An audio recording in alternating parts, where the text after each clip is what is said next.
सरकार द्वारा भूटान को गेहूं और चीनी के निर्यात पर विशेष रियायत। भारत सरकार ने भूटान को गेहूं और चीनी के निर्यात पर विशेष रियायत दी है। थिम्पू में भारतीय दूतावास ने 25 जुलाई को विदेश मंत्रालय को एक पत्र लिखा, जिसमें कहा गया कि भूटान के साथ मैत्रीपूर्ण संबंधों को देखते हुए भारत में संबंधित अधिकारियों ने 5000 मैट्रिक टन की निर्यात की अनुमति देकर भूटान के लिए एक विशेष अपवाद बनाया। भारत से भूटान को सरकार के अनुरोध के आधार पर गेहूं के निर्यात। 1 जुलाई को भूटान सरकार ने भारत सरकार से भारत से गेहूं आयात करने की अनुमति के लिए अनुरोध किया। भारत सरकार ने 5000 मीट्रिक टन गेहूं और 10,000 मीट्रिक टन चीनी निर्यात करने के लिए अधिकृत किया है। व्यापार विभाग के भूटान अधिकारियों के अनुसार इसे देश में आवश्यकताओं के आधार पर आयात किया जाएगा।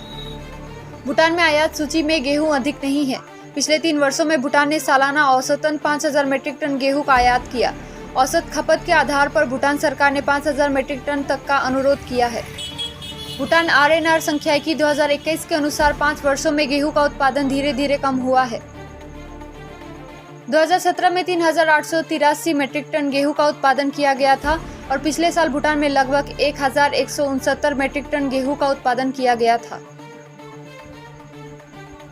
इस साल मई में वैश्विक आपूर्ति श्रृंखला में अचानक बदलाव के कारण गेहूं और चीनी की कीमत और उपलब्धता को प्रभावित करने के कारण भारत सरकार ने देश की समग्र खाद्य सुरक्षा का प्रबंधन करने और अन्य कमजोर देशों का समर्थन करने के लिए इन 2 वस्तुओं के निर्यात को प्रतिबंधित कर दिया।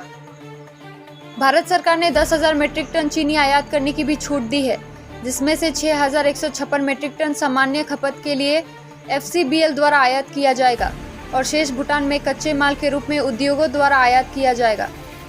इससे पहले भारत सरकार ने भूटान के लिए विभिन्न व्यापार रियायतें दी थी, जिसमें भूटान से आलू और अदरक के निर्यात पर प्रतिबंध हटाना शामिल था।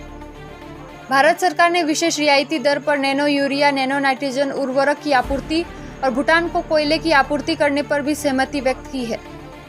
इस बीच भूटान सरकार भी भूटान से भारत को सुपारी के निर्यात पर प्रतिबंध हटाने की आशंका जता रही है।